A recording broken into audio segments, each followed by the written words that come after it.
I once knew a guy who had his way with a microwave pickle. Which kind of way? The pickle's kind of at his disposal, given that the microwave is basically a weapon if need be. All I'll say is he really put the cum in cucumber. That is a rough way to do that. Adding felony charges on what was already egregious. On this episode of DC On Screen, we have updates on the numbers for Aquaman and the Lost Kingdom, a release window for Creature Commandos, Gunn debunking recent rumors for characters appearing in the Batman Part 2, plus David Ayer says he's done with DC. Christopher Nolan thinks all modern superhero films are inspired by Zack Snyder, and so much more, right after these words from our mystery sponsors. While they're playing, I'll just be proud of you for not using a cup joke, because you could have done that too. I could. Welcome into DC On Screen, the podcast that's been bringing you news and reviews of the DC multiverse on film and television since way on back in 2015. I'm your host, David C. Robertson. This is my shaky but sturdy compadre, Jason Goss. We're still standing, bro. Still standing. Still, knobbly kneed, but we're here. Yeah. We're here. I haven't talked to you in forever, man. No, it's been happy Christmas and New Year and all that shit. Uh-huh. Thank you. I have talked to you very recently, but we stay in constant contact. But yeah. On the show. No, on the show I've been absent. The flu season caught my entire household. I've basically been contagious since Aquaman came out. Uh-huh. Did you ever get a chance to see that? Nope. Still haven't. Wow. Still have not. Not happy about that.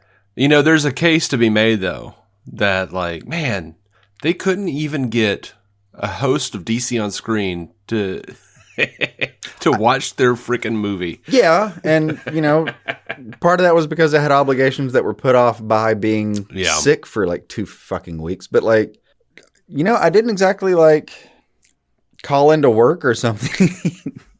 I'd call into work for so many other things, too. Yeah. Well, I hate that you've been sick, man. I hate to be just one more day. You've been out for 4 days. Yeah, just this Friday. You sound great, Jason. Yeah, but it's just the rebound effect. I'll probably be terrible tomorrow. It's fine. Yeah. Well, we got a ton of news, so I guess we should get into that. Shoot. And we're gonna start off with a bummer. I'm sorry, but I don't like to end on one. Andre Braugher died. Oh yeah. Yeah, he was 61. He died on December 12th, it looks like. And people know him as Frank Pimpleton on Homicide. He was Captain Raymond Holt on Brooklyn Nine-Nine, which is where I fell in love with him. And but he was Darkseid in Superman Batman Apocalypse. And I do recall he did a fantastic job. I didn't see it, but I believe it. Great voice for that kind of thing. Mm-hmm. And so I was sad about that. I was legitimately sad about that I still am, but yeah, I was actively bummed out for a few days. Yeah. People you genuinely wish you could have seen what the rest they had in store. Mm-hmm.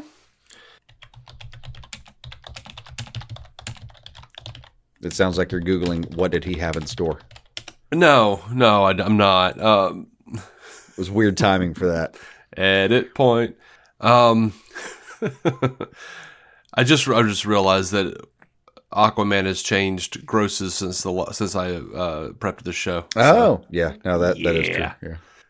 All right, we're gonna head on over and talk about Aquaman and the Lost Kingdom a little bit. The box office updates. Waited 4 weeks to pull that pun out of my pocket. Mm-hmm. Uh-huh. Totally worth it. Couldn't have come up with that in any shorter time frame. Was that worth it? I'll see myself out. That's what you've been doing. Yeah. I can call Effie real quick. She's asleep. Leave her alone. At the moment. All right, so... It would be a funny podcast. Just wake one of us up in the middle of the night. That'd be fun. Actually, no, we wanted to do that at some point. A 4:30 in the morning, we just woke up podcast. Just to see how terrible it sounds for us to try to think at 4:30 in the morning. Mm-hmm.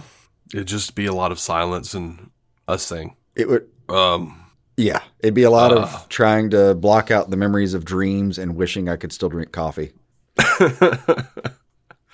So Aquaman domestic gross as of this date, which is Tuesday, January 9th, according to Box Office Mojo, 100,775,607 domestically.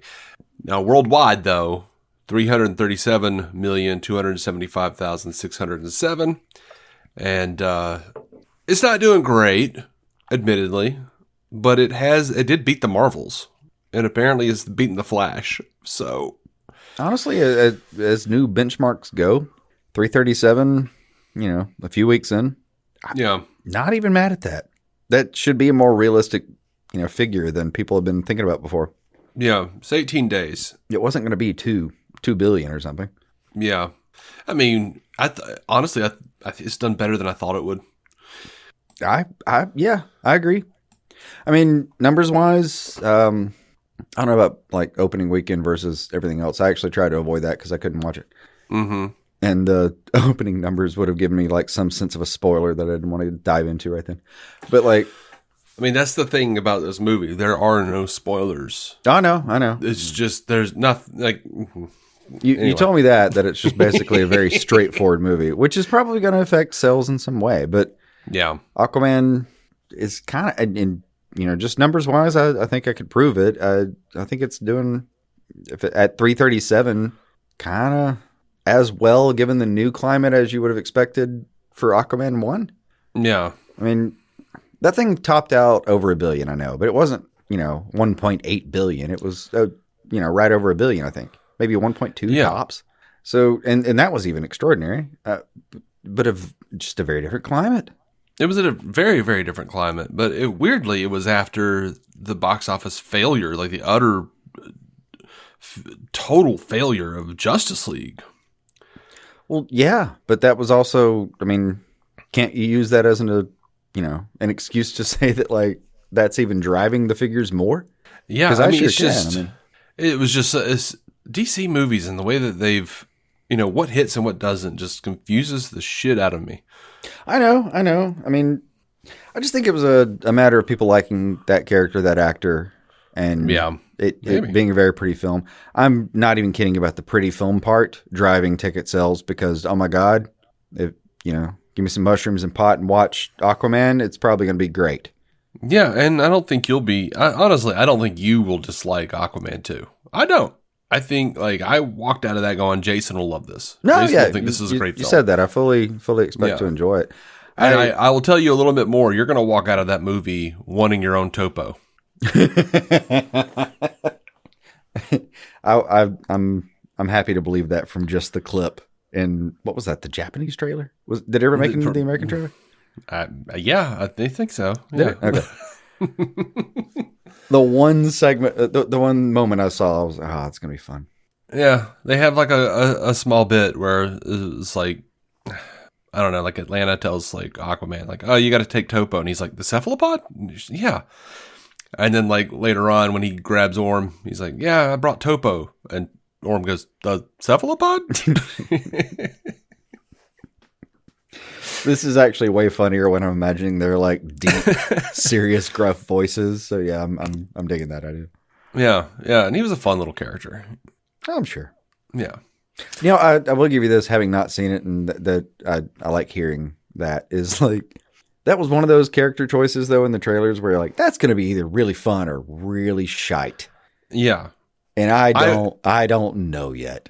He may have been the best part for me. Okay. But I'm glad I'm enjoying that.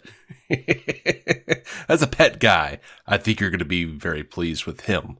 I mean, I think you'll like the whole thing for real. 8-legged sea dog. That sounds fantastic.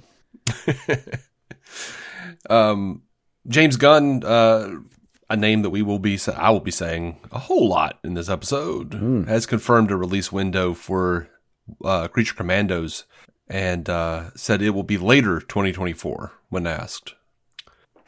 So there's that. Batman Part 2, Barry Keoghan said that he can't really say anything about playing Joker, but it would be exciting, wouldn't it, to see the Joker come to life again? And he said it very coyly, like, something's going on. They just did some sort of award show or something, and he was hanging out with Joaquin Phoenix, and the internet blew up for a minute. But It's like the one franchise I wouldn't mind combining just for fun, but you really just don't have to. That can stay separate. Mm-hmm. They're both good in very different ways. Yep. James Gunn was asked if he's read any drafts or heard any of the developments on Batman Part 2.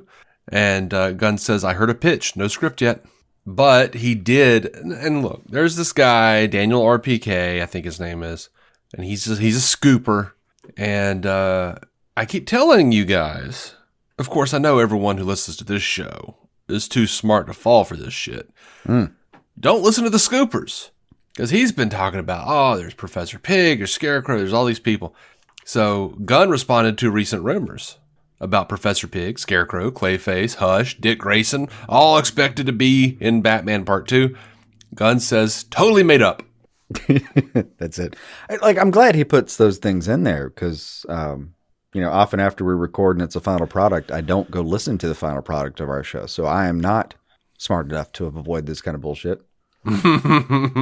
So thank you, James, for keeping it straight when I go back and record the next episode so Dave can tell me about it. Yeah. And say, no, don't freak out. So someone said, is this info about the Waller show true? And the info in question is Waller will comprise of 13 episodes. Most of the scripts have been written and they have started casting. Phil Abraham is set to direct the first 2 episodes. Freddie Stroma will reprise his role as Vigilante. Sean Gunn will play Maxwell Lord in the series. John Douglas Thompson and Ivana Sakno have been cast in supporting roles. The season will be split into 2. The first half will premiere sometime in the spring of 2025, while the second half will premiere in the fall. Gunn says, not at all. No. Sorry. So none of that shit I just said was true.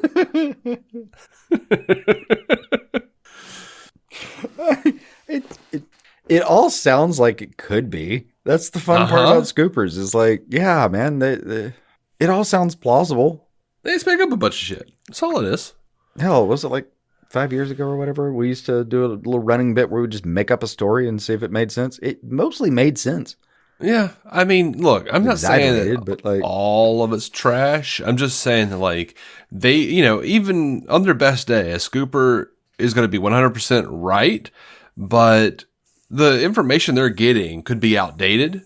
The information, could have been, well, this is what I'm hearing. Thank you, nameless source. Yeah. And then this is a real source, but that source doesn't have access to all the new shit. So they don't know what's changed. And I think a lot of times, like, they are just, like, making up bullshit. Yeah. I mean, there really is a genuine difference between, I don't know, like, what we do when me and you talk on this thing where we record a little bit is, like, in some ways just regurgitation of what's happening. It's just like a discussion about what's happening. Then there's actual journalism where you kind of wait and corroborate sources and really check what's going on. And then there's another area where, it's kind of honest, but you're taking your best bet and you may be wrong sometimes. Like TMZ, I hate them for a lot of reasons, but they're in that category. Where, like, it's a lot of the time mostly right, or there's at least a real seed of truth. It's not Weekly World News or some bullshit. But then there's those other fuckers. When you talk about scoopers, typically, hope I've laid that out for you. If anyone didn't understand our differentiations here. Those fuckers. Yeah. Look, all I'm saying is life is very short. And from day to day, we have only so much energy. It is not worth getting upset or happy. Just so you can be upset later. Don't waste your energy getting upset or happy about anything a scooper says. Yeah. It really is a genuine waste of, like, your time, energy, and even down to the spiritual level. Just fuck all that. That's our PSA for today. I don't know. Exhausted I'm not sure Dave to be that, like, optimistic in a way. I think you could hear it just at the end. Yeah. Or a little bit of his soul either left or returned. I can't tell. Yeah. My soul is slowly being chipped away. That's why I try not to get on Twitter anymore. Yeah. So on to Superman Legacy news. Gunn revealed that in the Superman Legacy office, he's got that. It's the same sign that Richard Donner had when he was making Superman the movie. It's it's a drawing of Superman flying, and it says verisimilitude, which if you don't know, it means the appearance of being true or real. Now, my understanding of that word is it means that it is probably true rather than like the practical effects or the magic version where it's like appearing to be. But yeah, I don't know if that's right. That's just how I've been using the word. So let me know if I'm wrong. Right. Well, I mean, I just told you what the actual definition is. So, well, true. He has debunked some more stuff for Superman Legacy. Someone asked, is it true that Viola Davis will return as Waller in Legacy? Gunn says, no. If that's a rumor out there, it's false, as usual. He just makes things so easy. Mm-hmm. It's really refreshing. So he was talking to someone on Threads, and or he was talking to everyone on Threads, and someone asked, hey, James, when you're finished writing Superman Legacy, will we get a trailer for Superman Legacy this year? And he says, we don't begin filming until March. Writing is basically done and has been for a while, other than a comma here, a comma there. So no, looks like we won't be getting a trailer yet. I mean, yeah. But he did say that March 2024 is correct in the filming. So there's that. That's going to be like when I have to start ignoring certain things. Uh-huh. Mm-hmm. He says pre-production is going swimmingly. Sets being built, costumes being finished, actors studying roles, prosthetics and VFX models being made. Flights booked. That's exciting. Have you noticed that he hasn't, like, and if he has, and I missed it somehow, and that's very possible. Have you noticed he has been very cagey about who is doing the music for Superman Legacy? We know that he is a composer because he said a while back that he was talking to the composer today, whatever that day was. It was a while back, a few weeks ago. No, I haven't paid enough attention to see it be cagey per se, but like, no, I haven't seen the actual announcement either. Now that you mention it, there is no announcement. But in a recent interview with the Sunday Times, John Williams confirmed he is willing to compose again if it's the right project. I did see that. I didn't put that together. He said if a film came along that I was greatly interested in with a schedule that I could cope with and I wouldn't want to rule out anything out. Dude's 91. No, I hadn't thought about it. But you're right. That's a real like borderline conspiracy version of an interpretation of events. But yes, yeah, that absolutely. is possible. But like, I want to say I've seen this conspiracy going about. Oh, it's got to be all over the place. Like, and I don't hate it. Like, I mean, I kind of do hate it, but also I don't hate it because John Williams makes beautiful versions of the same thing over and over again. And don't get me wrong, I'm a person who loves blues music and defends Stevie Ray Vaughan every time they say One Trick Pony. I'm like, it's a fucking great trick. Fuck you. Yeah. I don't know, man. That's one of those creative things where, like, dude, if you can do something so well, so often, so differently, even in that same spot, you're maybe even more of a genius than the others. Yeah. I don't know, but I don't necessarily want it to be like continued in this genre with him 91 years old or in this new reboot. Right. And that's my primary issue. You're going to have eventually the comparisons. Well, it wasn't like John's. My primary concern is that, great directors fall at the feet of Superman. They get so wrapped up in their bullshit nostalgia. And Gunn is starting to show the signs.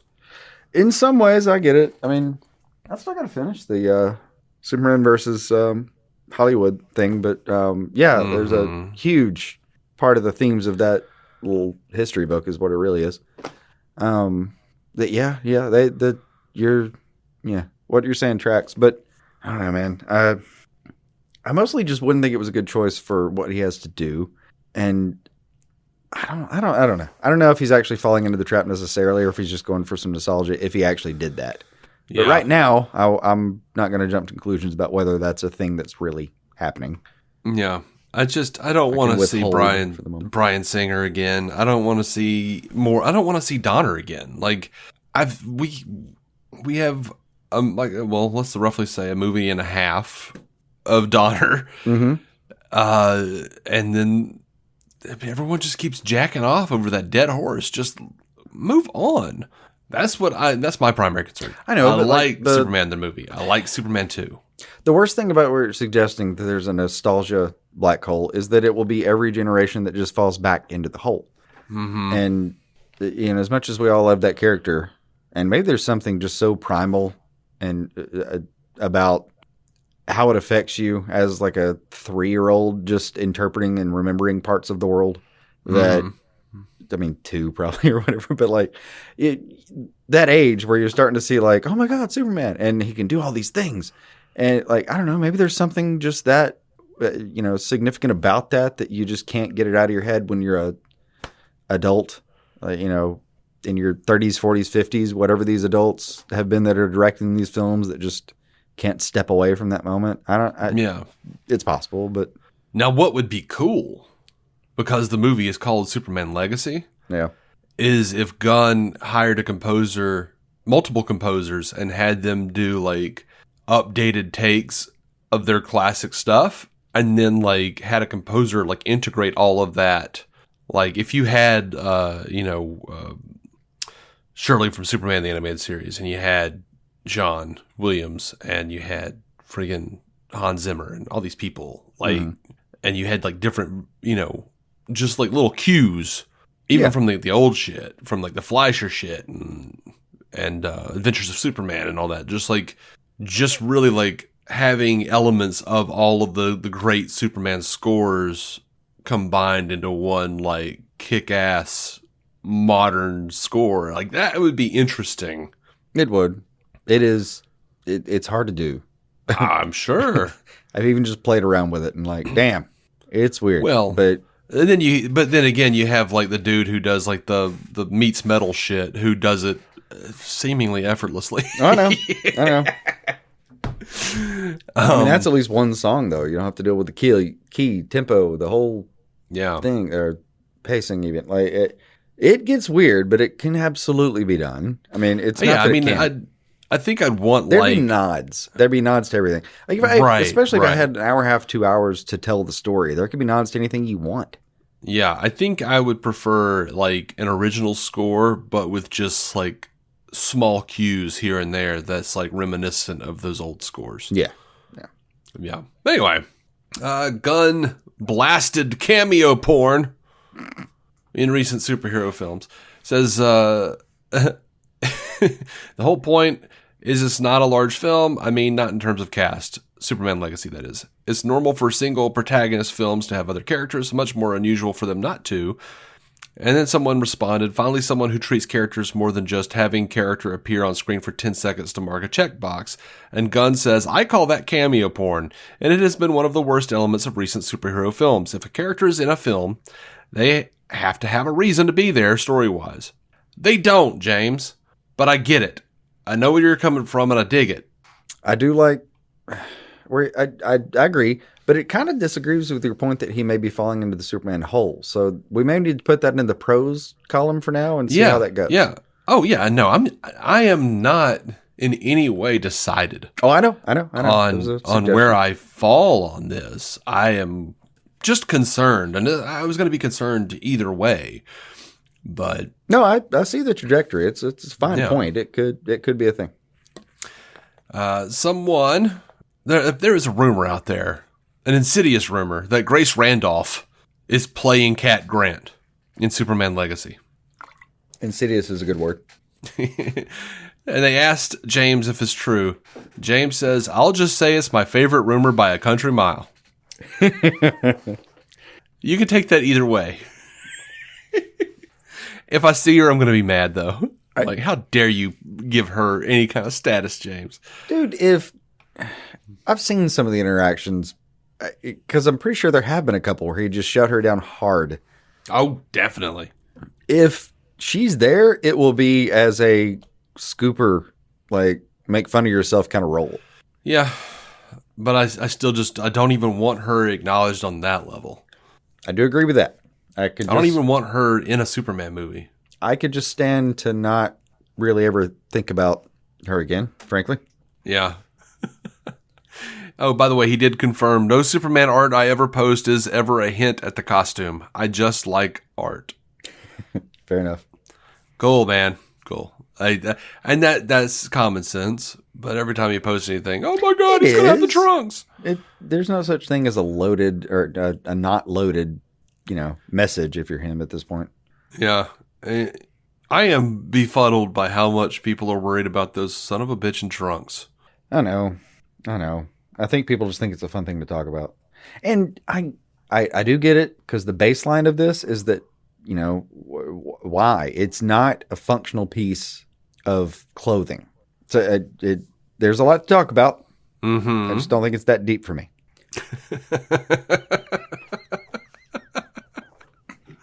Yeah. I mean, really, I think it was Gail Simone that, all right, so Power Girl, pretty famously or infamously, has like like a giant hole with a boob shot. Right. And the boob window. Yeah. And Gail Simone basically said, wrote into Power Girl responding to somebody about like, yeah, you just have your cleavage on display. It was like, yeah, but if you're flying around, have you ever tried that? Because it's great. That was a really funny in-canon explanation for something that looks like a costume design thing that you could have done differently, Yeah. I don't think I've ever had that moment with Superman's red trunks where someone explained him in a way where I thought, nope, that's it. We're good here. I can use this for the rest of my life. Yeah. I also don't care enough about, I'm just not that pissed about it. Here's what I like about the trunks. It breaks the color. I think that's the thing you've told me before that you really like. It does break the color. And I get that. But same time it breaks the blue, so I could go either way on that. Yeah.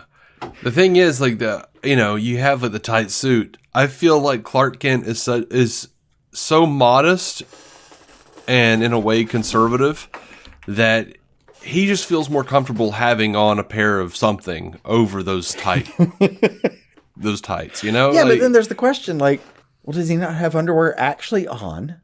Because he could. It doesn't matter either way. It doesn't matter either way, because if he does, it still doesn't look like he does, and he would not be comfortable so you're saying just the third person modesty, not just like him feeling like there needs to be something that shape around the crotch area, because that's okay. I think it would just make him more comfortable. Maybe just that he thought it would be an extra layer on his bulge, and I'm just looking at the like Action Comics 1000 wall I fucking have, and like I think I've pointed this out to you before. Not even that long ago that like, you told me about that. And there are like sags and bulges in some of the drawings, but not others. Some have done it differently. So in some of the ones there where, it does that is like, that might be a costume thing that's, he just feels better. Yeah. Just the boys aren't just as exposed. Yeah. And I would point it out in the movie.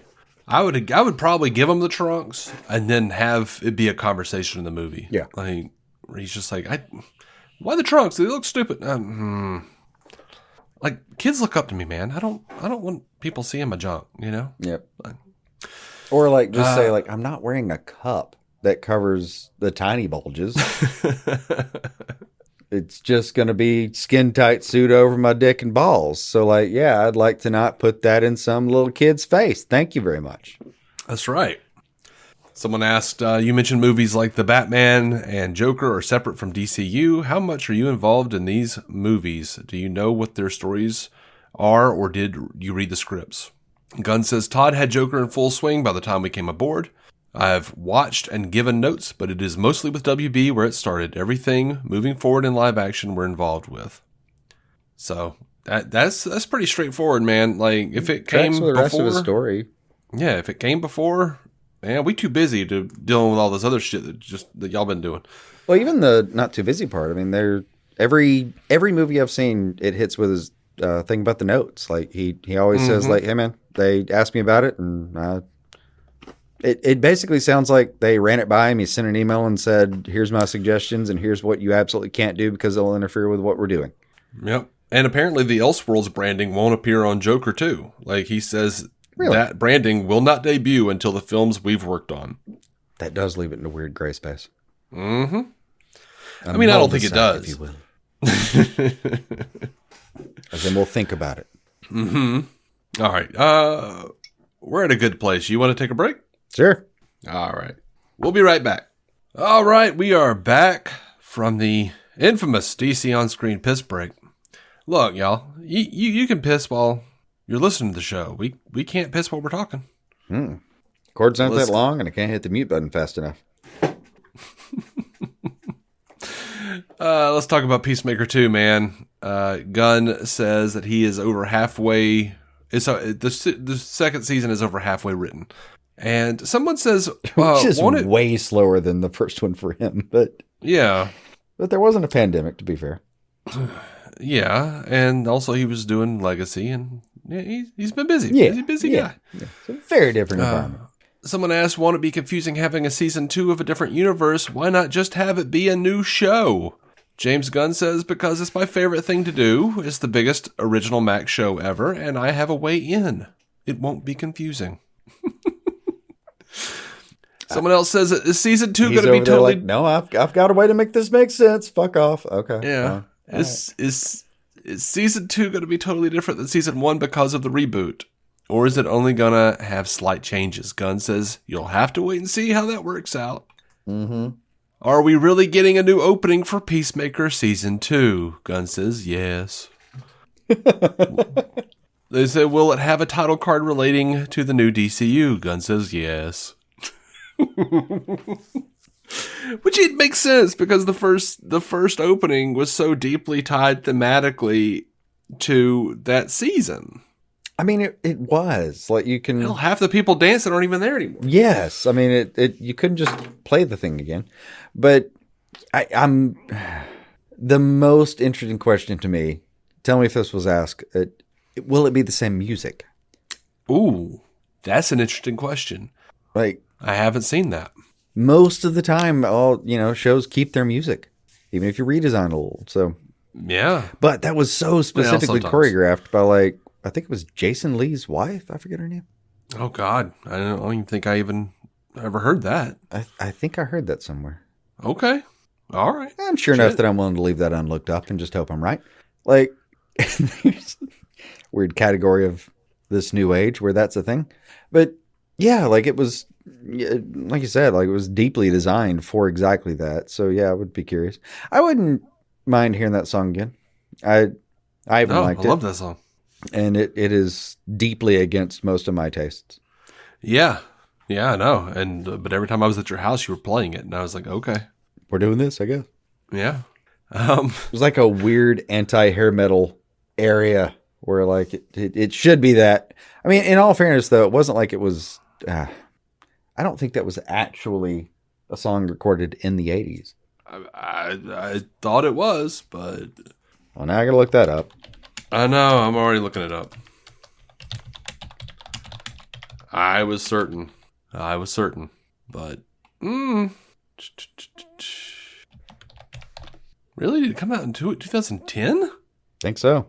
That's crazy. How is that true? I think it just sounded like one of those hair metal revivals like Buck Cherry back in our TRL kind of days. All right. That's fine. I don't care when it came out. It doesn't bother me either way. I like the song. It fit the vibe for sure. All right, let's talk about David Ayer's Suicide Squad. Hopefully for the last time. For him too, I guess. From your teaser. God. Yeah. Well, on December 17th, he posted another picture of Leto, and says, Joker is formidable, intense, and a force of nature in my cut. Not unfocused and silly. In my cut, he has a story arc that hangs powerfully over the entire film. In the studio cut, he's a prop, not a character. Then we flash forward to January 3rd, and fans are arguing over whether or not David Ayer wants to return to WB, and Ayer responded, I'm done with DC. And then someone else asked if he meant he really wasn't going to fight for the release of the extended version of Suicide Squad. Ayer said, nope, done and done. Very sad. You'll be fine after a good cry. I feel healthier. It's a wound that needs to heal. Yeah, that sounds right to me. I don't think that thing's coming out. And he said, nothing about the situation feels good. Studio has no interest in releasing it. It's time to run and not look back. And then someone else accused him of flip-flopping on whether or not he wanted the extended cut released. And he says, I've been saying this for years. "Nah, I'm good. Don't need to be walking around with a begging bowl. Gonna protect my heart more moving forward." One fan said the final product of Suicide Squad felt like an inside job, and Ayer said, "I got sniped on that one, JFK style." Look, I don't have any issue with David Ayer wanting his cut released. I want to see his cut, but he does flip flop, and I don't know. I don't know if he's announced this. I don't know. He seems a bit bipolar because like he gets very, very, very one way. Like, yes, I'm going to do this. And then like he flips and then all of a sudden he's like all out and he's mad. I haven't followed it close enough to see he does kind of, yeah. So I don't know. I give it a few weeks and he'll be saying something else. I don't know. I don't know what like, and a lot of people are saying like, look, Gunn lied about it because he said that he was going to release it. Yeah, he just said that the time for it to be seen would come. But even Ayer has said that they weren't going to release it before Gunn was able to get some grounding on his universe. So I don't know, man. I don't know. It feels like there's like a series of factors that are different from when I was saying that we wouldn't see Snyder that are just very much more sure this time. Well, like there's not going to be an HBO Max that comes out that changes the situation so drastically that Ayer is going to be on the table again. Yeah, and look, I don't know. And there wasn't a reboot at the time, for God's sake. I mean, right. And part of the reason Snyder's League came out was because of COVID. Yeah. As well. So they desperately needed now in that sense, material. It's not like the numbers bounce back as I keep bitching about before. So in that sense, maybe that has, I don't know, maybe that has a limited effect on it, not streaming just to recoup the numbers, I guess. But yeah, it is still different. Also, like the first Suicide Squad did numbers, dude. Like the theatrical version of Suicide Squad made like, what was it, like 900 million? It was something crazy like that. 800, 900 million? I had it like 850. It was right, 8-9. It was not at all a flop. No. And I've turned that one on a couple times, like even in the last year or so. I've just like decided, I want to watch that scene. Usually it's the scene where Will Smith says, "Oh, y'all got to be crazy." And like, it's a really fun scene, dude. Yeah. And like sometimes I'll just turn that on and then accidentally watch the rest of it. Or I'll turn that on and be like, I'm just going to go back. I'm just going to go back and turn that back on. Yeah. It's not a great movie, but at the same time, it's fun.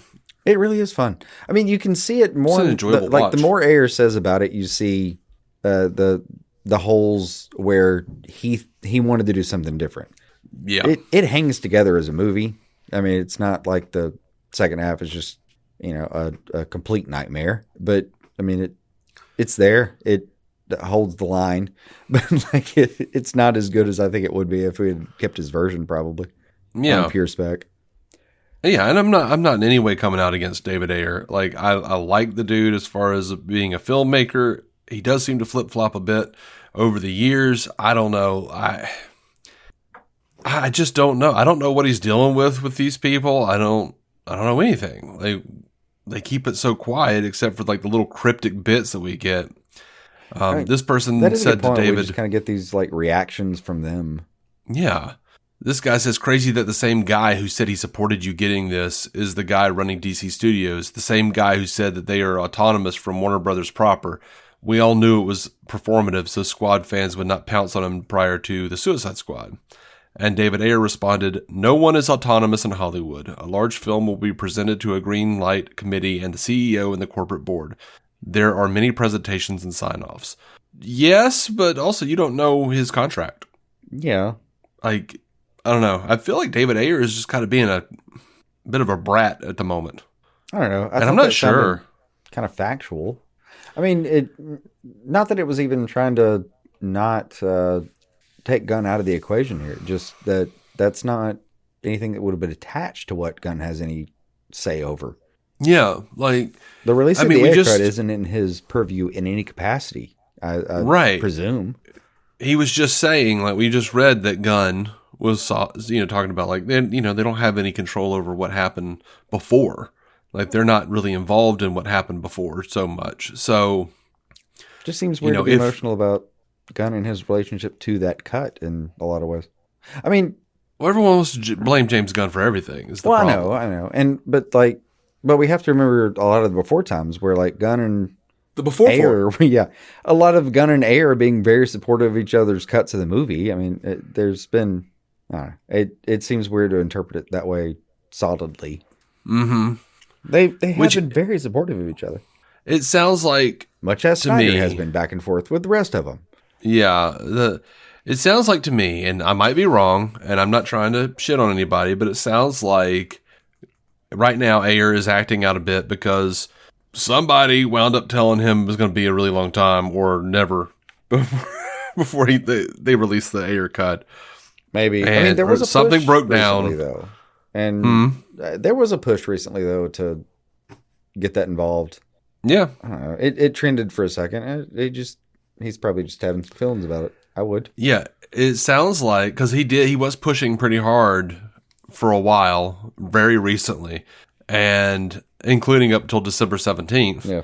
And it sounds like it didn't get enough traction or as much traction as he wanted it to, or maybe like they didn't care about the traction that it did get. I don't know, but you think some rep somewhere kind of hyped him up? It sounds like there was a negotiation or a conversation, and it didn't go the way he wanted it or as fast as he wanted it, and now he's like, I'm not pushing for it anymore.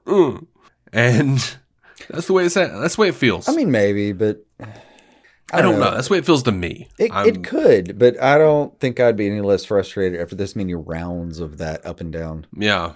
No, I mean, I want to see it. I want to see it, and I'd be pissed too if I were him. Yeah, me too.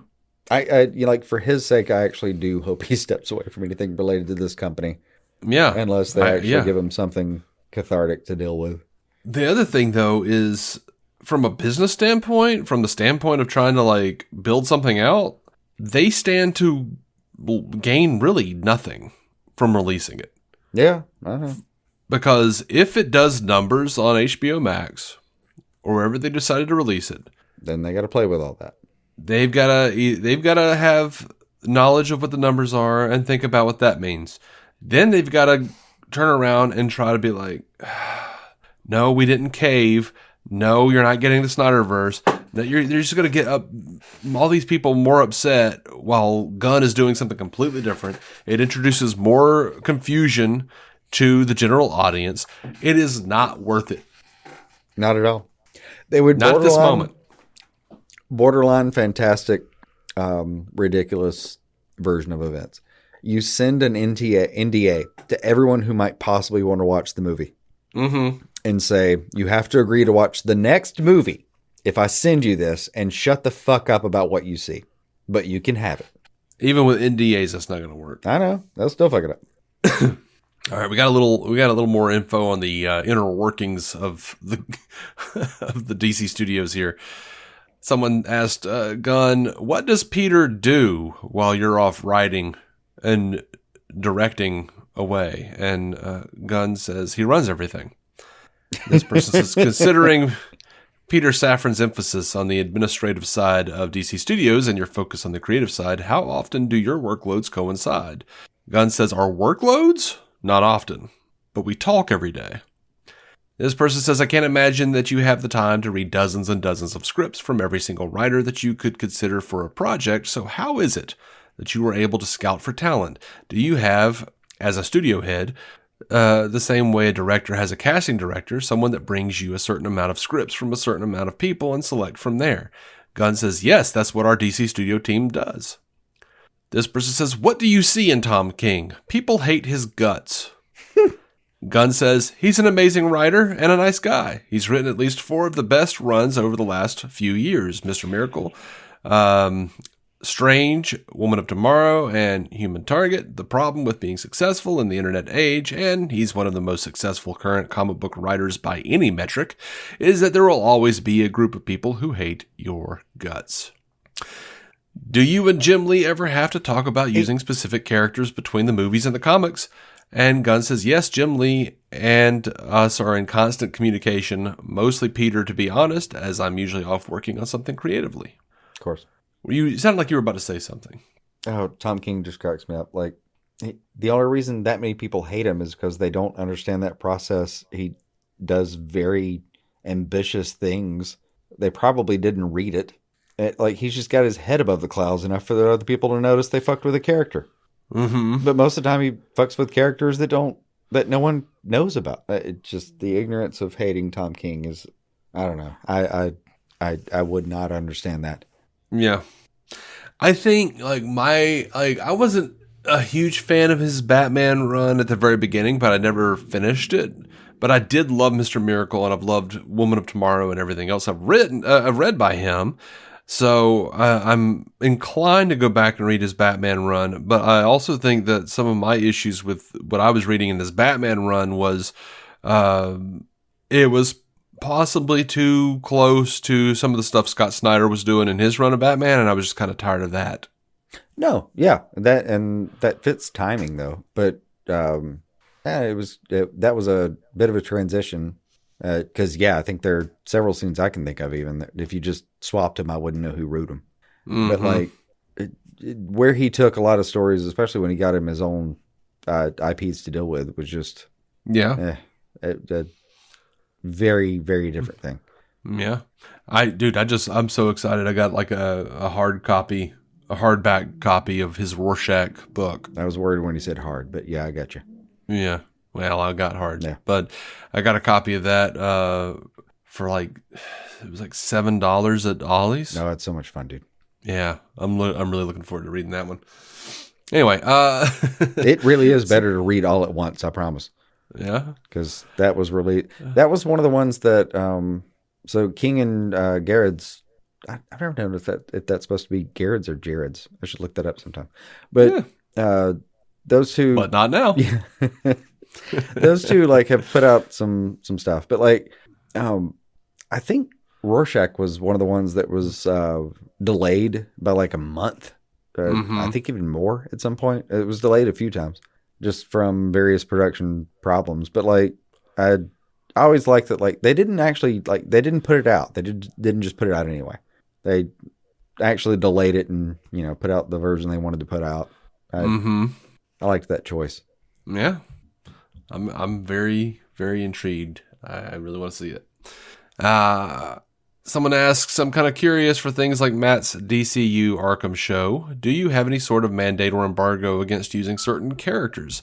I will clarify this question by saying I don't mean they would appear, but if Matt and the Arkham team really wanted to use Harley, Batman, Joker, Riddler, or any other A-list character because it serves their story, do they have that freedom? In previous administrations, they didn't.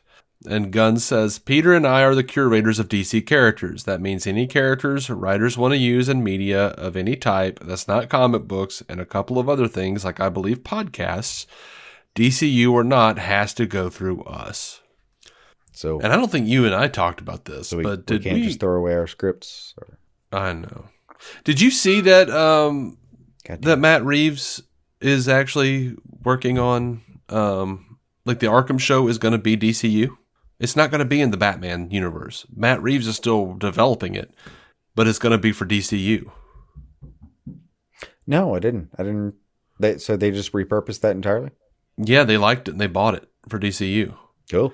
And Gunn even said that Matt Reeves was going to be working on things for DCU as well as his Batman universe. I like that. Yeah, I think it's interesting. So there are recent Green Lantern rumors. Mm-hmm. Someone said they're saying Jon Stewart is going to be in his early 20s in the DCU. Is this true? James Gunn says, guys, if I've said it once, I've said it 1,000 times. Everything out there is bullshit unless it comes from me. People don't even know the writer on the show. How do they think they know the age of the character? Someone said, when can we expect a rumor that's true? Gunn says, when it comes from me and not from some other source. Was John Logan ever attached to Batman Brave and the Bold? Gunn says he was not. This does feel very, very straightforward. again? Yeah. Well, Mr. Gunn, how do we know about your source? I got your source. I got your source drunk. All right, at least we could have that. But, like, no. Mr. Gunn, do you like the question? He says very much. Fingers crossed, man. Let's get some question up in here. Do the new animated Crisis on Infinite Earths movies have anything to do with the start of the DCU, or is it just some convenient timing? He says they do not. By the way, it's not convenient timing. They just shut down the Tomorrowverse because they knew this was all coming. Mm-hmm. It's not convenient timing. It just doesn't have anything to do with anything. Yeah. It's inconvenient timing in certain ways. Yeah. Christopher Nolan was doing an interview with The Atlantic. Says, there's no superhero science fiction film coming out these days where I don't see some influence of Zack Snyder. When you watch a Zack Snyder film, you see and feel his love for the potential of cinema. The potential of it to be fantastical, to be heightened in its reality, but to move you and to excite you. It's so funny watching people with their biases. Like they're like, oh yes, Christopher Nolan once again. Look, he's building up Zack Snyder, talking about how they're friends and oh, he loves all this stuff. James Gunn says something about Zack Snyder. You're not really friends. Yeah, you're just bullshitting us. But I don't know. That's all I thought of when I saw that. I know. Okay. There's so much human error in that kind of process. Like, it made sense over here, but not over here. It's a real problem in a lot of these interpretations. But yeah, man, I mean, I get it though. I see Nolan's point. Yeah. Going further, I see the same thing in Snyder interpreting Nolan having come before there. Yeah. Like, did you see that Netflix made Zack Snyder an avatar you can actually use for your profile on Netflix? I did not. Yeah, that's a thing. Is it a little vest? I don't know. Maybe. I don't know. I didn't really pay attention to it. I just saw his face and I was like, oh, okay, that's what's happening. But, yeah, and then a lot of people are mad, like, oh, should have been Nolan. That looks great on him. Yeah. Someone gave him great advice when they did that. Dude, okay, look. Zach's just hot. Like, he looks great in everything. Like, I've seen that dude in, like, a ratty white t-shirt, and I was questioning things. Okay, so... It's an attractive dude. What do you want to do? But yeah, I saw a lot of people be like, it shouldn't have been Snyder. It should have been Nolan first. Well, Nolan doesn't have an exclusive deal with Netflix and a movie coming out right now. Yeah. Like, you have to understand. There are reasons for things. And while everyone's mad that HBO Max is getting rid of all these DC movies, this is how they're making money. According to Variety, the list of films heading to Tubi in 2024 includes The Batman, Suicide Squad, Black Adam, Wonder Woman, Aquaman, Birds of Prey, and the Fantabulous Emancipation of One Harley Quinn, Green Lantern, Wonder Woman 1984, Batman Returns, Batman Forever, Superman the Movie, Superman 2, Batwoman, Gotham, and Krypton, Lois and Clark, The New Adventures of Superman. I mean, that one already started in December 31st, but yeah.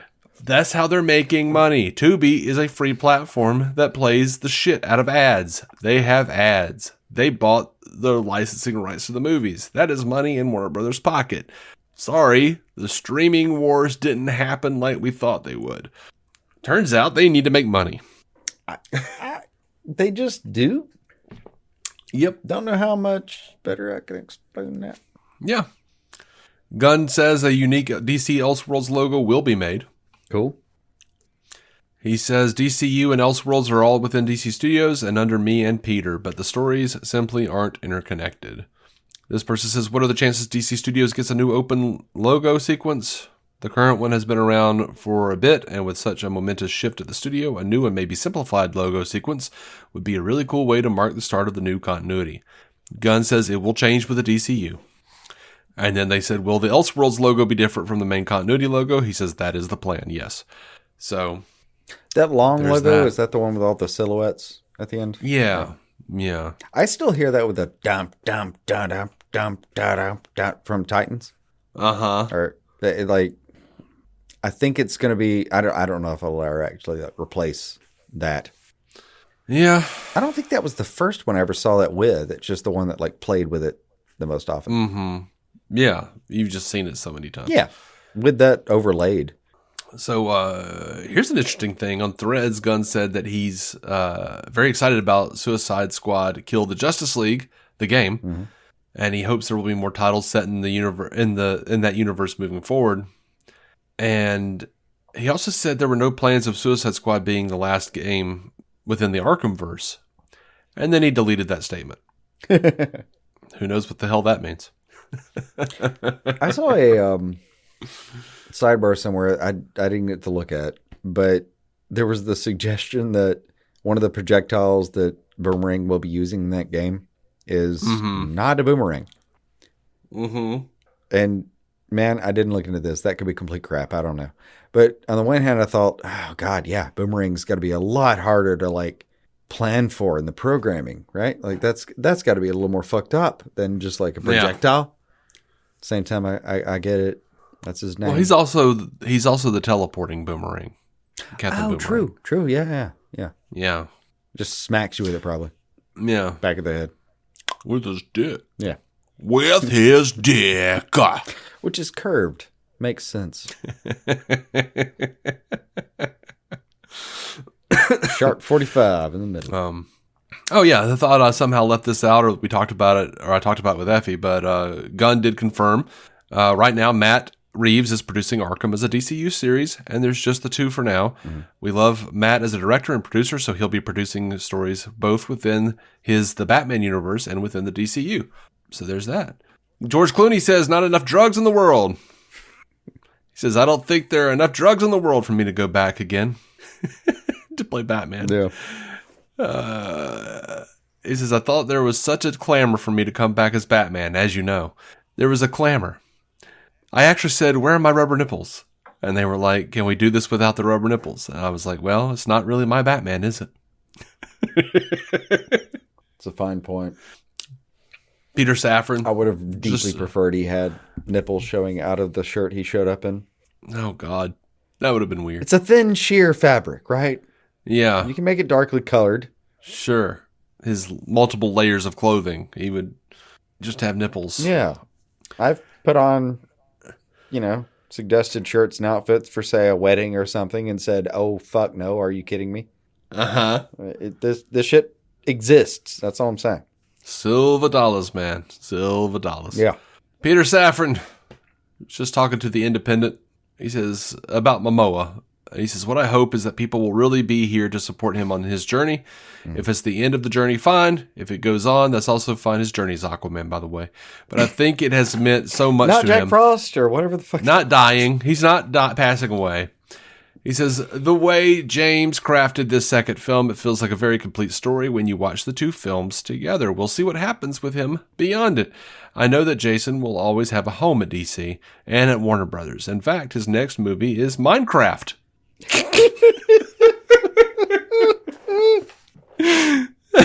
That worked out perfectly with your mention of Jack Frost. Oh, of course it is. The way he looks, why would it not be Animal Crossing? Well, I mean, look, I've always said Jason Momoa seems like a bit of a blockhead. Sure. And I'm sure if it was a day of me and him, like, doing brick and mortar work, he'd outwork the fuck out of me. But, like, I don't know. Minecraft wasn't what I was picturing. No. In a recent post on Threads, Gunn outlined a bit more about Tom King's role in the DCU, hinted that he is unopposed to adapting more of his comic book work. I am deeply unopposed as well. Yeah, Tom is an integral part of the DCU, not just Woman of Tomorrow. He's one of the first people I showed the Superman script asking for notes. He's included in various ways in numerous other projects, including Woman of Tomorrow. So, I have no notes. I have no problems. I like Tom King. Yeah. Current writer for me is about a year behind, but you asked me about a year or two ago. Tom Taylor, Tom King are favorites at that time. Mm-hmm. Grandpa. I have more, but still, they were top two. Tinian. God, Tinian. Someone asked if Streaky was going to be involved. Mm-hmm. Streaky the super cat. James said, if my cat had superpowers, I'd be the only human alive. Not in the near future, no. So, no Streaky. That actually is a good point. If there was a super, like an overpowered cat, we would just have been exterminated in a fit one day. Possibly. But every cat I've ever known has really, You just pet it on the stomach too long and then we're all dead. Well, yes, but then they also very much relish their human slaves. Yeah. You'd have to be there to open that can. But if they figured out that they could open the can. OP cat equals dead us. Yeah. So, Patty Jenkins says, I love that you and others are thinking of it as a Christmas movie, talking about Wonder Woman 1984. It was to us, and I hope it brings joy in another dark year for those that watch it. It was Christmas for exactly a minute and a half in that movie, roughly. Like, the rest of it was all in the summertime. I don't know what the hell she's on about. I know it came out around Christmas. I think it came out on like Christmas Eve or something. No, it might have been actually Christmas. But it's not a Christmas film. I don't care that it's snowing at the end and there's Christmas stuff. Like I forgot that was even a thing, but yeah. But damn, what was that release date? Because it was. It was like December 22nd or 21st. No, it was actually fucking Christmas. Was it? Yep. That's so stupid. I remember thinking that was as stupid as you just said. Oh, man. Margot Robbie weighing in on Harley Quinn's future with Joker 2 and James Gunn's DCU. She says, I always wanted Harley to be a character that would get passed on to other actresses to play. The way there are so many iconic male characters, that was always the dream for her. She's talking about Lady Gaga playing Harley in the Joker sequel. She's not saying she's not doing anything else. Gunn responded and says to people asking about it, says, I haven't talked to Margot about Harley for a long time, but I'd love to work with her again as Harley or as someone else. There are no plans at this time for anyone else to play Harley. I mean, other than in Todd's movie or the animated shows. And then someone says, well, to be honest, that's sad you didn't plan anything for Harley Quinn in your DCU yet. Jim Lee describes her as one of the 4 pillars of DC, along with Batman, Wonder Woman, and Superman. Gunn says, that's not exactly what I said. Yeah. Here's a little window into how Gunn sees films today. This person says, I do not understand how studios greenlight tentpole movies with half-baked scripts like they honestly think they can work out that third act in post. Seems extremely wasteful, and if they don't figure it out, it threatens to tank the whole film. Gunn says it is sadly a large percentage of films these days, and I believe the primary reason for the lower quality of films. Yeah. Don't disagree with anything I just heard. Yeah. This person says, what do you think is better, expensive comic book movies with really good CGI or cheaper comic book movies who use, for the most part, practical effects? Gunn says practical effects are often more expensive than visual effects. At this point, yes. Get them. Like, at this point, yes. There was a transition period where that was not the case, but come on. Yeah. It's the other side now. Yeah. So I have a feeling I know how you're going to feel about this. Oh. So Ed Brubaker, who's a writer on Batman Caped Crusader, for the upcoming show that has 2 seasons ordered at Amazon, says, I'll warn you guys, it's definitely a lot different than Batman the Animated Series. It's very much a reconception of starting over. It's not PG-13, but it's a lot different. It's sort of like the show Bruce Timm always wanted to make, but that they wouldn't let him make. There's a lot more, people actually getting punched on camera, and I don't want to spoil it for you guys, but everyone will kill me if I say it, but it's kind of noir. It's definitely a different take that I hope people will love, but I think people will also be shocked by some things. So it sounds like it's not... How many people are fucking, Dave? What? How many people are fucking? It's like, how many, like, look, man. Let's just cut to the chase. I'm kind of like, at this point, I'm like, let's do it. Let's see what you really got. Let's make a hard R Batman series from Bruce Timm and just watch it unfold. Just watch the big cartoon titties You played sway. with Batman and Harley Quinn. You watch got every close. Like let's see like Batman pull down Harley Quinn's spandex and complain about the smell. Let's do all the things Bruce Timm apparently wants to do. Just so we can be done once and for all. And get it over with. I get it.